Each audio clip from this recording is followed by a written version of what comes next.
தைத்தமிழ் நேயர்கள் அனைவருக்கும் அன்பு வணக்கம். இன்றைய சிறப்பு நேர்காணலில் நம்மோடு இணைந்திருக்கிறார் சேலம் இஸ்கான் கோவிலினுடைய நிர்வாகி திரு ஸ்ரீராமதாசன் அவர்கள். அவரிடம் பல்வேறு ஆன்மீகம் சார்ந்த விஷயங்கள், தகவல்கள், நிறைய அடிப்படையான மக்களுக்கு இருக்கிற கேள்விகள் குறித்தெல்லாம் பேசலாம். வணக்கம் சார். வணக்கம். ஹரே கிருஷ்ணா. நல்லா இருக்கீங்களா? நல்லா இருக்கு.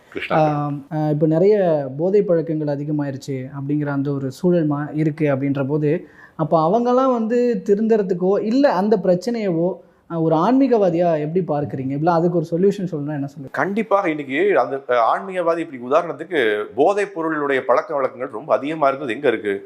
ஒரு இளைய தலைமுறையில் இருக்குது. உண்மை தானே? இன்னைக்கு வயதானவர்களும் பண்ணுறாங்க. பட் இளைய தலைமுறைன்றது போதைப் பொருளுடைய இது ரொம்ப அதிகமாக இருக்குது தாக்கம். இன்னைக்கு எப்படி சொல்லலாம்னா, ஒரு 15 வயசு 18 வயசுலேருந்து ஒரு 25-30 வயசுக்குரிய தாக்கம் ரொம்ப அதிகமாக இருக்குது. இன்னைக்கு என்ன காரணம்னு யோசிச்சு பாருங்களேன். நம்மளுடைய உதாரணம் என்ன அப்படின்னா, முந்தைய காலகட்டங்களில் எப்படி இருந்ததுன்னா, ஒழுக்கம்ன்றது மனித வாழ்க்கைன்றது முதல்ல ஒழுக்கம்ங்க.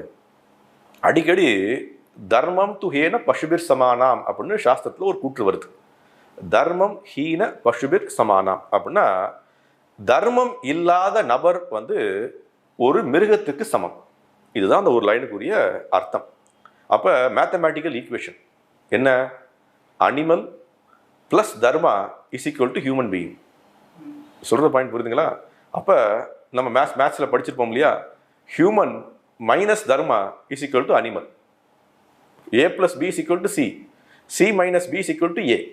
சொல்கிற பாயிண்ட் புரியுதுங்களா? அப்போ நம்மளுடைய தர்மம் அப்படின்றது என்ன?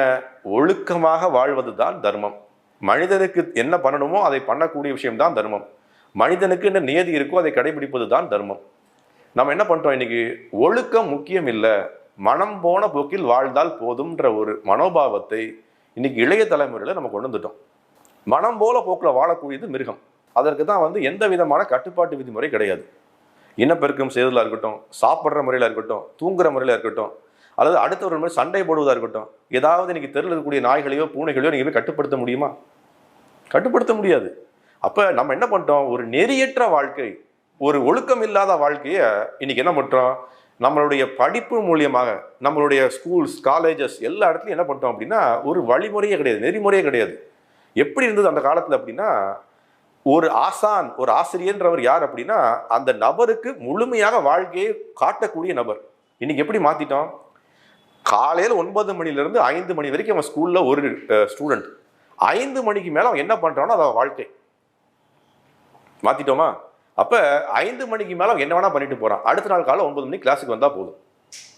அப்போ ஒழுக்கத்தை நம்ம என்ன பண்ணிட்டோம்? நம்மளுடைய வாழ்க்கையில் தேவையில்லாத ஒரு வஸ்துவாக மாற்றிட்டோம். அப்போ இதை எப்படி ஒழுக்கம் கொண்டு வர முடியும்? அதை மனித சமுதாயம் தான் நிர்பந்தப்படுத்த முடியும். ஏன் அந்த காலத்தில் என்ன பண்ணுவாங்க அப்படின்னா, அந்த சுய ஒழுக்கத்துக்கு ஆன்மீகம் தான் ஒரே வழி. ஆன்மீகம் தான் ஒரே வழி. ஆன்மீகம் என்ன பண்ணும்? உங்களுக்கு காலையில் தினம் எந்திரிக்கிறோம், சீக்கிரம் எந்திரிக்கிறோம், பகவானுடைய நாமங்களை சொல்கிறோம், கோயிலுக்கு போகிறோம், நம்மளை சுய கட்டுப்பாடு கொண்டு வரோம். இப்போ நாங்கள்லாம் தீட்சை எடுத்ததுக்கப்புறம் 4 கட்டுப்பாட்டு விதிமுறைகளை இருப்போம்ன்ற உறுதிமொழி எடுக்கிறோம். 4 கட்டுப்பாட்டு விதிமுறைகளை எங்கள் வாழ்நாள் முழுக்கும் கடைபிடிப்போம். இன்னைக்கு ஒரு விஷயம் என்ன அப்படின்னா, ஒரு உறுதிமொழி எடுக்கிறதுன்றது அது ஒரு கட்டுப்பாடு தானே, அது ஒரு ஒழுக்க முறை தானே. நான் இன்னைக்கு கட்டுப்பாட்டு விதிமுறை எடுத்திருக்கேன். என்ன விதிமுறை? எங்களுடைய குருவுக்கு முன்னாடி சத்தியம் போட்டிருக்கேன். என்ன சத்தியம்? நான் மாமிசம் சாப்பிட மாட்டேன், நான் தவறான பாலுறவு வச்சுக்க மாட்டேன், நான் போதைப் பொருள் உபயோகிக்க மாட்டேன், அதே மாதிரி சூதாட மாட்டேன் அப்படின்னு 4 கட்டுப்பாட்டு விதிமுறை கடைபிடிக்கிறோம். ஸ்ரீல பிரபுபாதர் என்ன சொல்வார் அப்படின்னா, இந்த 4 கட்டுப்பாட்டு விதிமுறைகள்னால நீ ஆன்மீகவாதி ஆக போறது இல்லை, மனிதனாக மாறுவாயின்பார். மனிதனாக மாறுவதற்கே கட்டுப்பாட்டு விதிமுறை முக்கியம். அப்ப மனிதனாக மாறவே முடியல அப்படின்னா எப்படி ஆன்மீகத்தை பத்தி பேசி என்ன பிரயோஜனம்?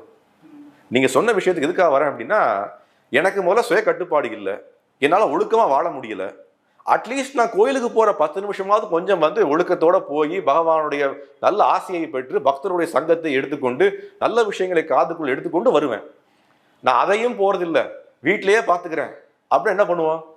2 நாள் பண்ணுவோம், 3 நாள் பண்ணுவோம், 4 நாள் அந்த பூஜை ரூம்ன்றது சும்மா லாக் போட்டுருக்கும். இப்போ இந்த கோயிலுக்கு போகிற விஷயம் பற்றிலாம் இப்போ பேசிகிட்டு இருக்கும்போது நான் அதுக்குள்ளே கொஞ்சம் ஒரு செப்பரேட்டாக தெரிஞ்சுக்கணும்னு நினைக்கிறேன். அங்கே அந்த தீர்த்தம்லாம் கொடுப்பாங்க. அதில் என்ன ஸ்பெஷல்? அது ஏன் எல்லாரும் வந்து அந்த தீர்த்தத்துக்கு வந்து கண்டிப்பாக அதை வாங்குவாங்க. அதை குடிச்சிட்டு தலையில் இப்படி தடவிக்கிறது, இல்லை வீட்டுக்கும் கொண்டுட்டு வர்றது, வீட்டில் தெளிக்கிறது, இந்த மாதிரி நிறைய வழிமுறைகள் இருக்குது நம்மளுடைய சமுதாயத்தில். அந்த தீர்த்தத்தில் அப்படி என்ன ஸ்பெஷல் இருக்குது? அதில் என்ன வைப்ரேஷன் இருக்குது? அது எப்படி கிடைக்குது? நல்ல கேள்வி. இதை வந்து நான் இன்னொரு யோசிச்சு பார்த்தீங்க அப்படின்னா, மற்ற மதங்கள்லையும் இந்த தீர்த்தத்தினுடைய மகிமையை பார்க்க முடியும். இந்து மதம் மட்டும் இல்லை, சனாதன முறையில் மட்டும் இல்லை. இன்னைக்கு பார்த்தீங்க அப்படின்னா, நீங்கள் ஒரு சர்ச்சுக்கு போனால் கூட ஹோலி வாட்டர்னு உங்களுக்கு கொடுப்பாங்க. நீங்கள் இஸ்லாமிய மக்களும் ஜம்சம் வாட்டர் அப்படின்னு சொல்லி அந்த புனித தண்ணியை எடுத்துகிட்டு வருவாங்க. எங்கள் ஹஜ்ஜுக்கெல்லாம் போயிட்டு இருந்தாலும் எடுத்துகிட்டு வருவாங்க, அந்த கேனில் எடுத்துகிட்டு வருவாங்க. இப்போ இதெல்லாம் என்ன அப்படின்ற கேள்வி கேட்டிங்க இல்லையா? இது என்ன அப்படின்னா, இதை இரண்டு விதமாக பதில் சொல்லலாம். ஒன்று சயின்டிஃபிக்கலாக பதில் சொல்கிறது, ரெண்டாவது நம்மளுடைய ஆன்மீக விஷயங்கள், பெரியோர்கள் சொன்ன விஷயங்கள், நம்முடைய சமுதாயங்கள் இருக்கக்கூடிய விஷயங்கள் சொல்கிறது. சயின்டிஃபிக்கலாக என்ன அப்படின்னா, 2008 கலிஃபோர்னியா யூனிவர்சிட்டியில் ஒரு ரிசர்ச் பண்ணாங்க. என்ன ரிசர்ச் பண்ணி அந்த டாக்டரேட் ரிப்போர்ட் இன்றைக்கி நீங்கள் நெட்டில் போனால் கூட கிடைக்கும், யூடியூப்பில் இருக்குது. என்ன அப்படின்னா, அவங்க என்ன பண்ணாங்க அப்படின்னா, அந்த ரிப்போர்ட் எப்படி இருக்குது அப்படின்னா, water crystallization formation by distant intention. என்ன ரிசர்ச் என்ன அப்படின்னா, ஒரு தண்ணி அங்கே இருக்குது, அந்த தண்ணி அவங்க அதுக்கு தான் பண்ணாங்க, அது யூடியூப்லேயே இருக்குது, அது வீடியோ வந்தது. என்ன அப்படின்னா, டிஸ்டன்ட் இன்டென்ஷன்னா என்ன? ஒரு தண்ணி அங்கே இருக்குது, ஒரு 10 பேர் இங்கே இருக்காங்க, அவங்களோட இன்டென்ஷன் எப்படி இருக்கோ அதற்கு தகுந்த மாதிரி அந்த தண்ணீர் மாறுதா, புனிதத்தரம் அடையுதா, அல்லது ஒன்றும் அடையலையா? கிறிஸ்டலைசேஷன் ஸ்டடீஸ்னு ஒன்று பண்ணாங்க. அது எனக்கு அவ்வளோ நான் சயின்ஸ் எனக்கு தெரிஞ்சாலும் அவ்வளோ ஆழமாக தெரியாது. வாட்டர் கிறிஸ்டலைசேஷன் ஸ்டடீஸ்னு பண்ணி அதை கிறிஸ்டலைசேஷன் ஃபார்மேஷன் எப்படி இருக்குது அப்படின்றத கடைபிடிக்கிறதுக்காக அவங்க ரிசர்ச் பண்ணி பப்ளிஷ் பண்ணாங்க. அதில் அவன் பண்ண எனக்கு யூடியூப்பில் பார்த்ததுனால எனக்கு ஞாபகம் இருக்குது. என்ன அப்படின்னா, அவன் என்ன பண்ணாங்கன்னா, ஹிட்லர் ஹிட்லர் ஹிட்லர்னு 10 பேர் அந்த தண்ணிக்கு முன்னாடி கத்துறாங்க, வெறுப்போட கத்துறாங்க, அந்த ஒரு வெறுப்போட கத்துறாங்க. அதை போய் என்ன பண்ணுறாங்க, மைக்ரோஸ்கோப்பில் வச்சு பார்க்குறாங்க, எப்படி இருக்குது கிறிஸ்டலைசேஷன் ஃபார்மேஷன் எப்படி இருக்குன்னு பார்க்குறாங்க. அது எப்படி அப்படின்னா ரொம்ப டிஸ்டார்டடாக இருக்குது. டிஸ்டார்டட்னா என்ன அப்படின்னா, கிறிஸ்டல் ஒரு யூனிஃபார்மாக இல்லை, அப்படியே செதறி கிடக்கு. புனிதப்படுத்துகிற மாதிரி படுத்திட்டு அந்த தண்ணீரை எல்லாரும் புனிதத்தன்மையாக எடுத்து மனசால எடுத்து அவங்க இதை எடுத்துக்கும் போது அந்த தண்ணியை போய் கிறிஸ்டலைன் ஸ்டடி பண்ணுறாங்க. அதில் பார்த்தீங்கன்னா ஒரு ஹோமோஜினியஸ் கிறிஸ்டலைஸ் பேட்டர்ன் கிடைக்குது, ரொம்ப ரொம்ப தெளிவாக இருக்குது. அது ஒரு எனர்ஜி ஃபார்ம் ஆனது அவங்களுக்கு தெரிய வருது. அப்போ இதைத்தான் நம்ம பல கோடி வருஷங்களாக நமது கோயில்களில் தீர்த்தம் அப்படின்னு சொல்லி பகவானுக்கு நைவேத்தியம் பண்ணதோ அல்லது பகவானுக்கு அபிஷேகம் பண்ண நீரையோ அதை மந்திரங்கள் மூலியமாக தூய்மைப்படுத்தி நல்ல இன்டென்ஷன்ஸை தான் சொன்னேன், டிஸ்டன்ட் இன்டென்ஷன்ஸ்னு சொன்னேன் பாருங்க அந்த ஸ்டடீஸில். நல்ல ஒரு சிந்தனைகள்னால் அதை தூய்மைப்படுத்தி அதை மக்களுக்கு தீர்த்தமாக வர்றவங்க எல்லாரும் கொடுக்குறோம். அப்போ இன்னைக்கு என்னாச்சு, இதைத்தான் அன்னைக்கு எல்லாம் கிறிஸ்டலைசேஷன் ஸ்டடீஸ் இல்லை, மைக்ரோஸ்கோப் இல்லை, பெரிய பெரிய விஞ்ஞானிகள் இல்லைன்னு வச்சுப்போமே, இதெல்லாம் இல்லாமலேயே நம்ம கடைபிடித்து கொண்டு தான் இருந்தோம் நம்மளுடைய சம்பிரதாயங்களில். இதுக்கு இன்னைக்கு என்ன பண்ணிட்டோம், நம்ம பண்ணக்கூடிய விஷயங்களுக்கு அவங்க ஒரு ப்ரூஃப் கொடுக்குறாங்க. நான் சொல்றது எப்படின்னா, ஒரு அக்மார்க்கு இது மாதிரி என்ன சொல்றீங்க, ஒரு அக்மார்க்கு சர்டிஃபிகேஷன் மாதிரி, ஐஎஸ்ஐ முத்திரை மாதிரி. நாம பண்ணிக்கொண்ட விஷயங்கள் நல்ல விஷயங்கள் தான், அதை மக்களை சீர்திருத்தம் அடைந்து கொண்டிருந்தது. அதற்கு இன்னைக்கு சரிதான் சார் அப்படின்னு ஒரு ஐஎஸ்ஐ முத்திரை கொடுக்குறாங்க. இல்லை இப்போ இந்த அதே போல் பார்த்திங்கன்னா, அந்த கோயிலேருந்து வரும்போது ஏதாவது வாங்கிட்டு வர்றது அப்படிங்கிற பார்வையில் இந்த மாலைகள் மாதிரிலாம் வாங்கிட்டு வருவாங்க. அதில் நிறைய வெரைட்டிஸ் இருக்குது, ருத்ராட்ச மாலை இருக்குது, இந்த மாதிரி துளசி மாலை இருக்குது, நீங்கள் கூட போட்டிருக்கீங்க. ஸோ இந்த மாதிரி மாலைகள் போடுவதால் ஏற்படுற கிடைக்கிற பலன் என்ன? அது ஒரு ஆணாக இருக்கட்டும், பெண்ணாக இருக்கட்டும், இல்லை பலன்கள் ரீதியாக இருக்கட்டும், யார் என்ன மாலை போடணும்? என்ன அப்படின்னா, இப்போ உதாரணத்துக்கு நீங்கள் இந்த துளசி மாலை கேட்டதுனால நான் முதல்ல சொல்கிறேன். என்ன அப்படின்னா, நம்மளுடைய வைஷ்ணவ சம்பிரதாயத்தில், கௌடிய வைஷ்ணவ சம்பிரதாயத்தில் நம்மளுடைய சாஸ்திரங்கள் சொல்லப்பட்டிருக்கிற விதிமுறை என்ன அப்படின்னா, தீட்சை எடுத்ததுக்கப்புறம், தீட்சைன்றது என்ன அப்படின்னா, நம்ம சரணடைந்து நமக்கு ஒரு குரு கீழே சரணடைகிறோம், அதான் தீட்சைன்னு சொல்லுவோம். தீட்சை எடுத்ததுக்கப்புறம் என்ன பண்ணுறோம் அப்படின்னா, நாம் இதுவரை என்ன அதோடைய அர்த்தம் என்ன, தீட்சைன்ற வார்த்தைக்கு என்ன அர்த்தம் அப்படின்றது முதல்ல புரிஞ்சுப்போமே. என்ன அப்படின்னா, நான் இதுவரைக்கும் ஒரு மாதிரி வாழ்ந்து விட்டேன், இனிமேல் நான் பண்ணிய பாவங்கள், பண்ணிய தவறுகள், பகவானிடம் சரணடையாமல் வாழ்ந்த வாழ்க்கைக்கு ஒரு முற்றுப்புள்ளி வைக்க ஆசைப்படுகின்றேன். இனிமேலாவது நான் முழுமையாக எனது வாழ்க்கையை பகவானிடம் சரணடைகிறேன் அப்படின்னு என்ன பண்ணுறோம், அன்னிலிருந்து ஒரு உறுதிமொழி எடுக்கிறோம்.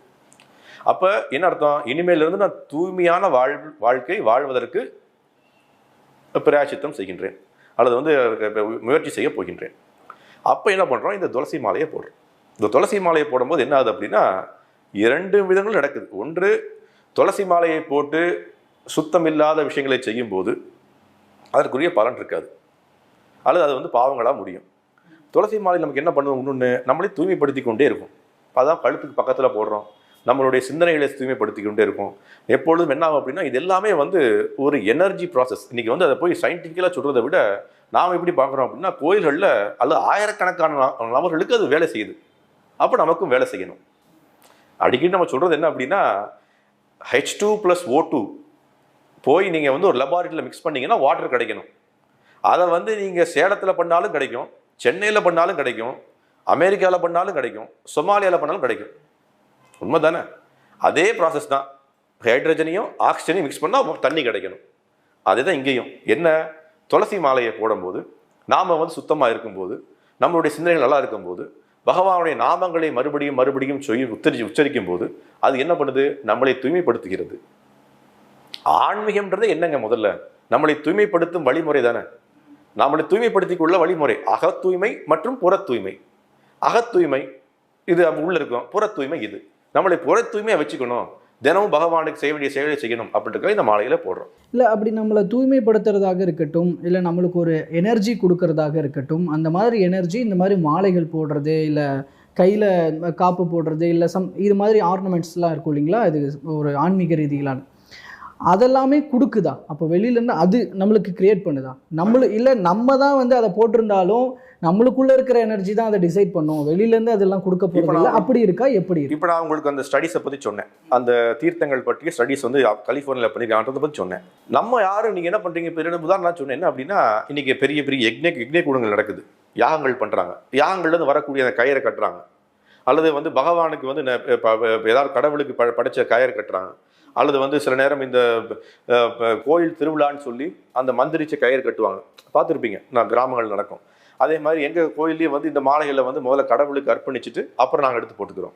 அப்போ என்ன நடக்குது அப்படின்னா, உதாரணத்துக்கு நான் தான் திருப்பி சொல்கிறேன், ஒரு கோயில்ன்றது என்ன, அல்லது ஒரு யக்ஞ குண்டம்ன்றது என்ன அப்படின்னா, அதில் ஓசக்கூடிய மந்திரங்கள், அதில் பண்ணக்கூடிய பூஜை புரஸ்காரங்கள் தான் அதுக்கு சக்தி கிடைக்குது. ஏன் இன்னைக்கு நிறைய நம்ம அடிக்கடி பார்த்துக்கலாம், நம்மளே சில நேரம் வந்து நம்ம கொஞ்சம் தூய்மையாக இருந்தோம் அப்படின்னா, ஏதாவது ஒரு கோயில்களுக்கு போனோம்னா ஒரு நமக்கே தெரியும் ஒரு ஸ்பிரிச்சுவல் எனர்ஜி அங்கே இருக்குது, ஒரு நமக்கு வந்து ஒரு அங்கே வந்து நல்ல தூய்மையாக இருக்குது, நல்ல வந்து என்ன சொல்கிறது அப்படின்னா ஆன்மீகம் நமக்கு தகுந்த இடமா அது இருக்குன்ற விஷயம் நமக்கே தெரியும். அப்போ என்ன எப்படி நடக்குது? அது சில கோயில்களுக்கு போனால் நமக்கே தெரியுது, இது வந்து கொஞ்சம் வந்து பாடேந்து இருக்குது, ஒன்றும் நல்ல பூஜை புரஸ்காரம் நடக்கலை அப்படின்னு நமக்கு தெரியும். என்ன காரணம் அப்படின்னா, அந்த விஷயங்கள் வந்து இன்றைக்கி தான் சொல்லணும், இது வந்து ஒரு மேக்னடைசேஷன் ப்ராசஸ் மாதிரி. எப்படி சொல்லணும் அப்படின்னா, உதாரணத்துக்கு இன்றைக்கி உங்களுக்கு தெரியுமான்னு தெரியல, காந்தம் எப்படி பண்ணுறாங்க? காந்தம் இருக்கு இல்லையா, காந்தம் எப்படி பண்ணுறாங்க? காந்தம்ன்றது எப்படி பண்ணுவாங்க அப்படின்னா, நீங்கள் என்ன பண்ணணும், முதல்ல எடுத்துகிட்டு ஒரு உலோகம் அயன் இருக்கு இல்லையா, அயனை வச்சு என்ன பண்ணுவாங்கன்னா, அயனை வந்து அந்த மேக்னெட்டுக்கு கீழே வச்சு டெய்லி தேய்ப்பாங்க, தேய்ச்சிட்டு 2ஐயும் ஒன்றா கட்டி வச்சுருவாங்க. 2வது நாள் திருப்பி தேய்ப்பாங்க, கட்டி வச்சுருவாங்க. 3வது நாள், 4வது நாள், 5வது நாள், இப்படின்னு ஒரு 30 நாட்கள் நீங்கள் வந்து அந்த உலோகத்தையும் அந்த மேக்னெட்டையும் போட்டு காந்தத்தையும் தேய்ச்சி என்ன பண்ணுவாங்கன்னா, அந்த உலோகமே காந்தமாக மாறிடும். This is call magnetisation process. அதுதான் கோயில்கள் நடக்குது, அதுதான் இந்த காப்பு மூலியமாக நடக்குது, அதுதான் இந்த யக்ஞ குண்டம் மூலியமாக நடக்குது. அப்போ என்ன ப்ராப்ளம்? நல்ல மேக்னெட்டாக இருந்தது அப்படின்னா அது உலோகத்தை காந்தமாக மாற்றும். நல்ல பூஜை புரஸ்காரங்கள் பகவானுக்கு அர்ப்பணித்து சேவை மனப்பான்மையில் யாக குண்டங்களாக இருக்கட்டும், கோயிலாக இருக்கட்டும் நடக்கும்போது அது வேலை செய்யும். இல்லை, இன்றைக்கி நிறைய இடங்களில் பார்க்குறோம், ஒரு கமர்ஷியல் ஆஸ்பெக்ட் வந்துருச்சு இல்லையா, 10 கயிறை விற்றா நமக்கு 100 ரூபா கிடைக்குது அப்படின்னு வந்த ஒரு மனோபாவத்தில் மக்களை சீர்திருத்தம் செய்வோம், மக்களுக்கு ஒரு சேவை மனப்பான்மைக்கு தான் இந்த கோயில் அப்படின்ற எண்ணம் இருக்கும்போது அது போய் மாற்றங்கள் ஏற்படுத்தும். இல்லை, ஒரு பணம் அல்லது வந்து நமக்கு என்ன கிடைக்கும், அதனால தான் பிராமணர்கள்ன்றவங்க யாருன்னா, பிராமணன்றவன் பிறப்புல பிராமணன் இல்லை, சமுதாயத்துக்கு நல்லது செய்யணும்னு நினைக்கிறவன் தான் பிராமணன். அத்தியாயத்தில் பகவத்கீதை அத்தியாயத்தில் கிருஷ்ணன் என்ன சொல்றாரு அப்படின்னா, பிராமணன்றவன் ஒரு மனோபாவத்தை வளர்த்தக்கூடியவன் பிராமணன். நான் வந்து பிறவில என் அப்பா பிராமணன், நான் ஒரு பூணல் போட்டால் பிராமணன் வர முடியாது. அப்போ கோயில் இருக்கக்கூடிய பூஜாரிகள் அல்லது கோயில் இருக்கக்கூடிய பிராமணர்கள் என்ன பண்ணணும், அப்போ இந்த சமுதாயத்திற்கு எது நல்லது, அப்போ நான் யாக குண்டங்கள் பண்ணுறேன் அப்படின்னா அவங்களுக்கு வந்து தேவையான விஷயங்கள் தேவை. அவங்க அதனால வந்து எனக்கு ஒண்ணுமே தேவையில்லை, என் குடும்பத்தை எப்படி நடத்துகிறது. அந்த காலத்துல எப்படி இருந்தது அப்படின்னா அரசர்கள் வந்து அவங்களுக்கு தேவையை பூர்த்தி செஞ்சாங்க. இன்னைக்கு அதை செய்ய முடியல. அப்ப என்ன பண்றாங்க? நீங்க சொல்றது மாதிரி பார்த்தா வேற சமூகத்துல பிறந்திருந்தாலும் பட் ஒரு பிராமணன் எப்படி, அதாவது பிராமணன்றவன் எப்படி இருக்கணுமோ அதன்படி வாழ்ந்தால் அவன் பிராமணன் தான், நடந்துகிட்டா பிராமணன். ஆமா, அதை என்ன சொல்றாரு பகவத்கீதை கிருஷ்ணன் 4வது அத்தியாயத்துல என்ன சொல்றாருன்னா, குணகர்ம சுபாவக, குணத்தினாலும் கர்மத்தினாலும் ஒருத்தன் பிராமணனாரான். அவன் பிறப்புல இல்லையே. அப்ப எதுக்காக சொல்றேன் அப்படின்னா, நல்ல பகவானுக்கு சேவை செய்யக்கூடிய நபர்களை கொண்டு வருவேன் கோவிலுக்கு, பகவானுக்கு சேவை செய்ய முற்படுத்துவேன் அவர்களை சீர்திருத்தம் செய்வேன், அவர்களுக்கு நல்வழி பாதையை காட்டுவேன், எனக்கு இதனால எதுவும் கிடைக்காட்டாலையும் பரவாயில்ல நினைக்கிறவன் தான் பிராமணன். ஸோ பல்வேறு ஆன்மீகம் சார்ந்த தகவல்களும் மக்களுக்கு புரிகிற மாதிரி சொல்லியிருக்கீங்க. இப்படியாக பல்வேறு தகவல்களை எங்களோடும் எங்கள் மூலமாக மக்களோடும் பகிர்ந்துகிட்டதுக்கு ரொம்ப நன்றி. கரெக்ட்.